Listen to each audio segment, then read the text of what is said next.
2 weeks before, ask for a loan, everybody just during that time, send it in for legal. It takes longer, they usually send you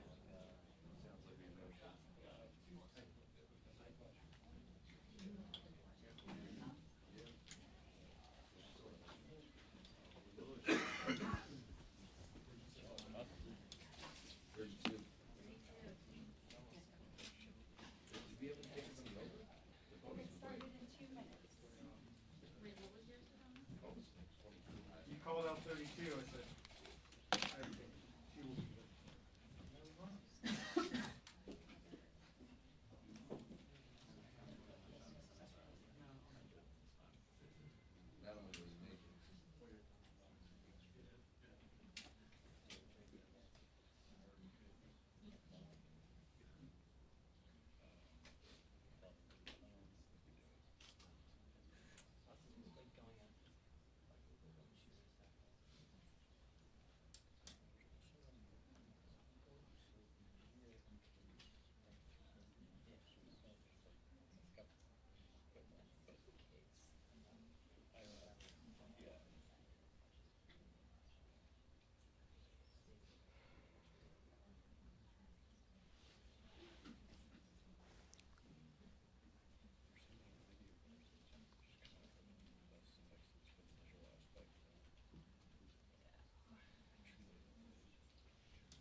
Heads up, folks.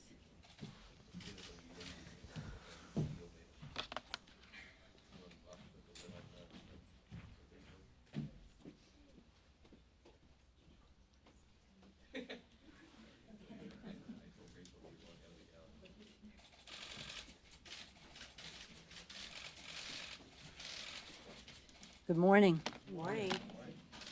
As you know, yesterday, the nation observed a day of mourning as we said goodbye to President George Herbert Walker Bush.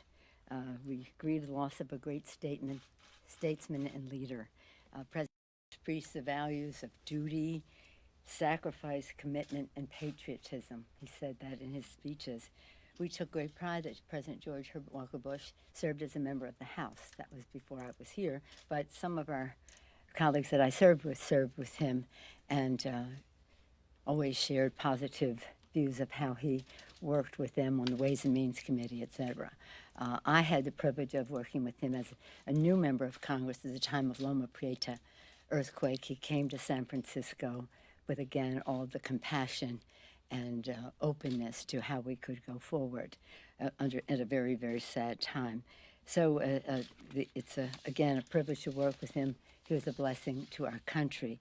It's very sad. This, right before we assumed the majority in January of 2007, in that December preceding, we lost President Gerald Ford. They were two great presidents of the United States. They shared one thing in common, many things, being president of the United States, but also, as I acknowledged in my remarks in that January '07, President Gerald Ford received a Profile and Courage Award from the Kennedy Library, and so did President George Herbert Walker Bush, a reflection of the impact that they had on our country to act in a way that went beyond politics and was about our values. It's quite a week. It's a sad week. We also observed the passing of our colleague in Arizona. We'll have this service tomorrow. He died the past week of Ed Pastor. He was the first Latino congressman elected from Arizona, trailblazing leader. Our members looked to him from all over the caucus, across the aisle, and across the spectrum of diversity in our caucus. And he was always there advocating for people of color, communities of color, and the immigrant community, as well as a cardinal on the Appropriations Committee, helping to promote our values in that way. Again, yesterday I had the yesterday we had an observance of the 6-year anniversary of Newtown. That is this month, and it wasn't last night, but the observance here in D.C. was last night. So sad. So many people came who've had their own personal grief from individual losses in their family. One family there for just in a matter of weeks lost a family member, and also some representatives of the tragedy in Florida. Patricia and Manny spoke there, the father of Joaquin. It was very, very moving. Actually, I met Manny, Manuel, in Florida recently, and when I went into the press event, it was a roundtable discussion, but the press was present. He had orange hair, and so when I went in, after we went around, people spoke. He said, "I want to explain to you why I have orange hair, because I thought when I walked in, you thought that that was strange." I said, "Me? I'm from San Francisco. I don't think your orange hair is strange." But it was orange for the color of gun violence prevention. Green is also one of the colors. But he was there last night with his hair dyed back again, and I made a commitment that we will pass common sense gun violence prevention legislation soon, and that it will be bipartisan, and we're very proud of that. Again, as we lay President George Herbert Walker Bush to rest, one of my daughters lives in Houston, her family there. They went, she and her friends went to see him late last night, and she reported back to me this morning that even at 1:30 in the morning when they were leaving, there were still thousands of people in line to see him. I used to say to him, he was really a sweetheart, a really lovely man. And one point that I want to make that I think wasn't emphasized enough was his leadership on the ADA, the Americans with Disability Act. It transformed our nation as an example to the world, and making our workplaces, our transportation systems, and our voting booths and other buildings accessible while reducing discrimination against people with disabilities. It reaffirmed our fundamental truth that we respect people for what they can do, not judge them for what they cannot. That applies across the board. And again, at the National Cathedral, it was beautiful. It was lovely and bipartisan and unifying for our country.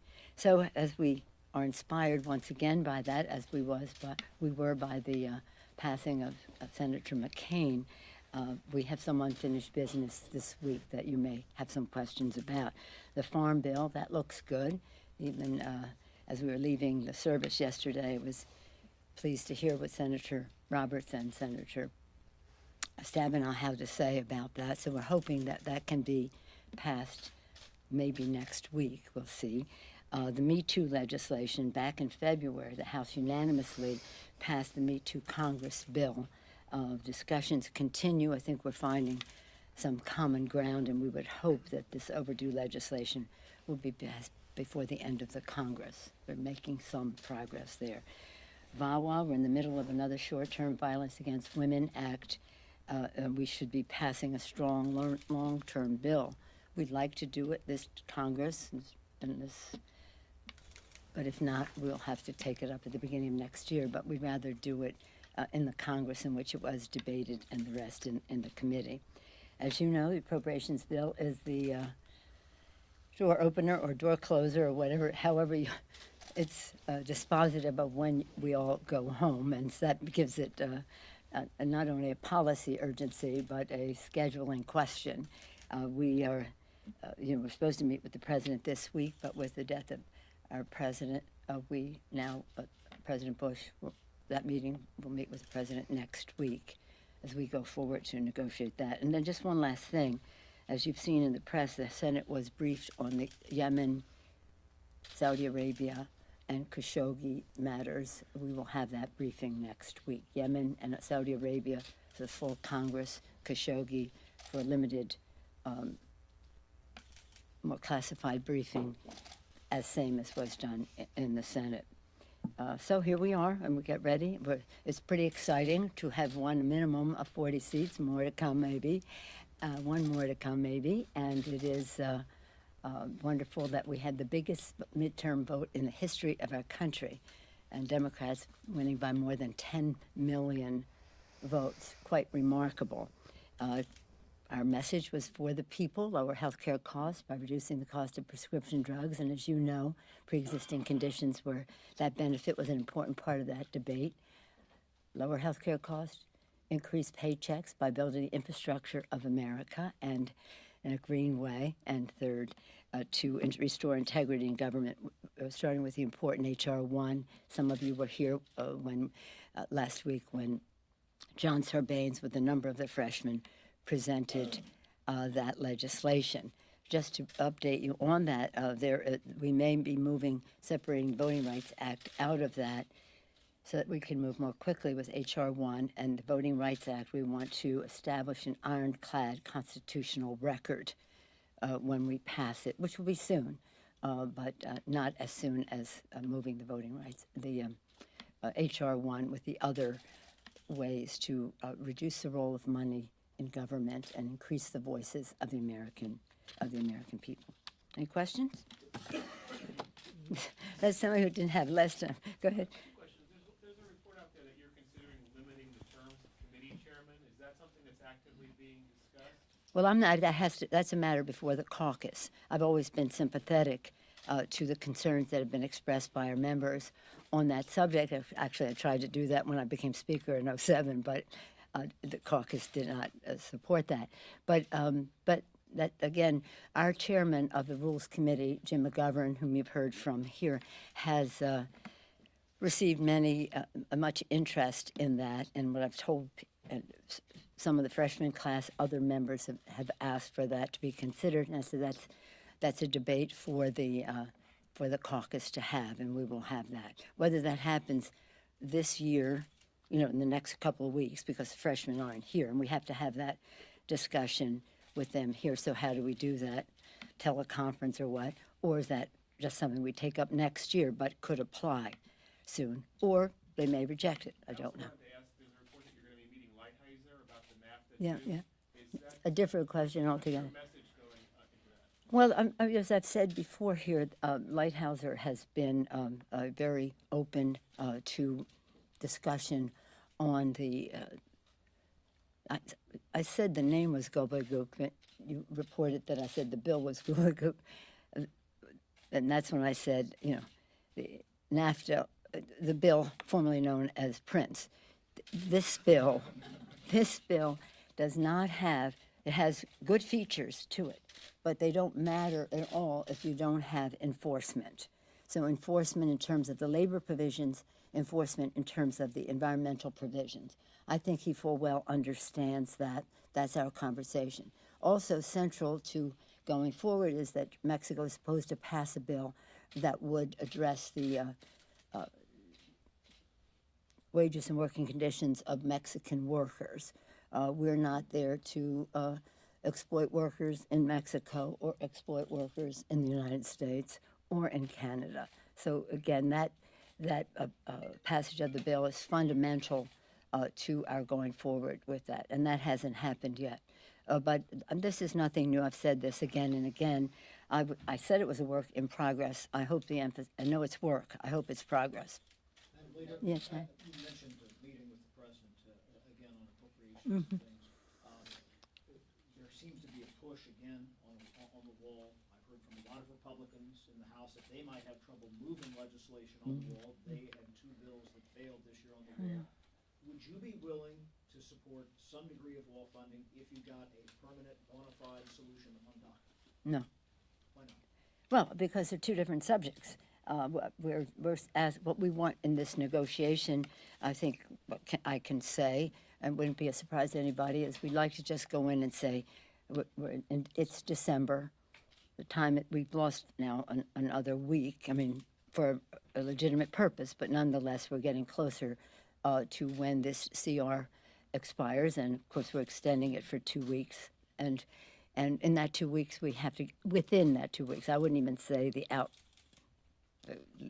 latest possible day, but within that 2 weeks, we have before us all of the factors, all of the issues that we need to make a decision. I think what we can do that makes sense is to pass the six bills where the members of the Appropriations Committee have come to terms, you've heard me say it over and over, left to their own devices, the appropriators can come to a good conclusion, and then have a CR only for Homeland Security as we go forward. And that's pretty much where our position is now. Yes, sir. Madam Leader, you mentioned Jamal Khashoggi in the Yemen briefing next week. The Senate right now is working in a bipartisan way on a bill that would cut off U.S. assistance to Saudi and Yemen, would cut off offensive arms sales to Saudi, and would sanction up to MBS. House Republicans aren't going to move on that. Is that a bill you would want to? House Republicans are what? Are not going to move on that in the next month. No. But if the Senate moves forward on that, it sends a signal. Yeah. You want to take up something similar next year. Well, we do have they've had their briefing. We'll have ours, and I can answer the question better. But we do have, in our own, right now, in a bipartisan way, support for our bill on Yemen that Ro Khanna and Ranking Member, soon to be Chairman Smith, Adam Smith, are supporting, and I support as well. And also, Jim McGovern, I mentioned earlier, has a bill cutting off arms sales to Saudi Arabia. So there are pieces of that exist in different legislation. Let's see after the briefing where we go. I'm not familiar with the consequence. I thought that they were just condemning the fact that Saudi Arabia and the royal family were involved in the death of Khashoggi. I don't know if those. No, I don't think anybody's trying to figure it out. I think we know. I mean, it's a question of whether we accept, but we'll know more next week. And just briefly, who's briefing next week? Excuse me? Do you know who from the administration will be conducting? Well, I was hoping that we would have the director of the CIA as well as the other leaders in the intelligence community. Yes. Yes. You mentioned the Me Too bill. I'm wondering, why has it taken so long if the House and Senate have passed separate bills to get to an agreement? And do you believe that whatever of the options that are out there, they go far enough so that you guys are utilizing the moment and the political moment that is happening to get as far as you need to make sure Congress is acting appropriately? Well, if they do not, if it comes to a place that we're pretty far down the road, but not as far as we want to go, that will be for the whole Congress. We can take other action that applies to the House. But do you know what has taken so long? Why has it been so difficult to reach an agreement that the House and Senate can pass? Well, the bills were quite different. They were quite different, but now they're coming closer together. You know what the bills are. They're quite different, coming closer together. But the reason we'll be willing to accept something less than we passed is that we then can pass bills ourselves, apply to the House, and I think that would put some pressure on the Senate to do the same. Madam Leader, can I ask you about what's going on in North Carolina? Yes. Do you believe a new election should be called in the 9th District, given what's come out regarding that election? And if there is not a new election, do you think Mr. Harris should be seated as a House member? I also wanted to ask you about the allegations, or not allegations, but what Congressman-elect Spano in Florida, he has said that he is admitted to taking illegal loans in his campaign. Do you believe that should cast doubt on whether he should be seated as a new member? Well, it's interesting. In North Carolina, the our authoritative body, said that they will meet by December 21st. I don't know, it could be tomorrow, but by December 21st, to put forth their view of it. What are their options? They could certify the election. They could call for a new election, which would be of the same parties in the general election within 75 days, or they could just throw the whole thing out and say we're starting from scratch. There are some of the options. I don't think the option of a recount is a lively one as we had thought it might have been earlier. But anyway, those are the three versions. The House still retains the right to decide who is seated. That is one of the powers of the House of Representatives that controls who can be seated in the Congress. So any member-elect can object to the seating and swearing in of another member-elect, and we'll see how that goes. As you know, it's not just the Democrats who have a problem with how it went in North Carolina. The Republicans have a problem, too, because it affected their primary election, the fraud that exists there. So House Administration Committee will have full investigative authority to determine the winner of the election. And again, only if it's impossible to determine who the winner is, would we take the extraordinary step of calling for a new election, but that governing body can do so. So we're all in close touch on that, because this is bigger than that one seat. This is about undermining the integrity of our elections. And what was done there is so remarkable, and that person, those entities got away with that, even to the detriment of the Republicans in the primary. The issue in Florida is one that we're tracking as well.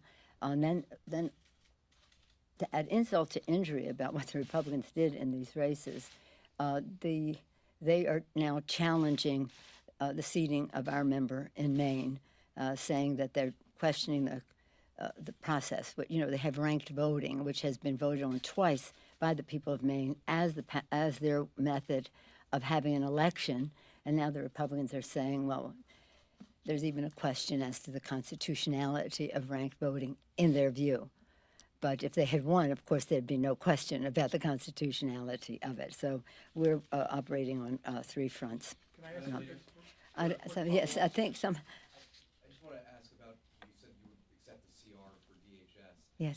Are you looking for a CR into the early part of the year? Are you looking for a full year? Oh, a full year. A full year. Full year, so Yeah. you want to have this fight again in January, is basically what you're No, a full year. No, it's no point in doing that.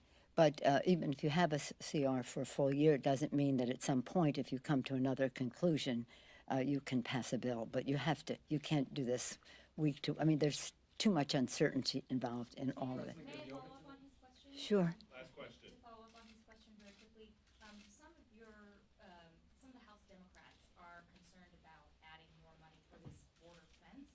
If you guys do a CR, my understanding is that would approve 1.3 at least No. million for the border fence, correct? And No, not necessarily. I mean, that's what it was last year, so if you just extend that again, wouldn't that No, cause a problem? no. I mean, it depends on how you spend the money. It's border security. It's about border security. But within that, there was money for the fence as well. Well, you're talking about a fence. You're not talking about a wall now. But you're okay with that? As long No, I'm okay with what our chairwoman, Lucille Roybal-Allard, she is a person who has fought on these issues her entire stay in Congress, which has been for a couple of decades. We're blessed that she's in the position that she is in. She knows that most of us, speaking for myself, consider the wall immoral, ineffective, inexpensive, and the president said he promised it. He also promised Mexico would pay for it. So even if they did, it's immoral still, and then they're not going to pay for it. So that isn't how I would interpret a congressional continuing resolution. We can move forward with this. We have a responsibility, all of us, to secure our borders, north, south, and coming in by plane on our coast, three coasts, north, south, and west. And that's a responsibility we honor, but we do so by honoring our values as well. Thank you all very much. Thank you. Thank you.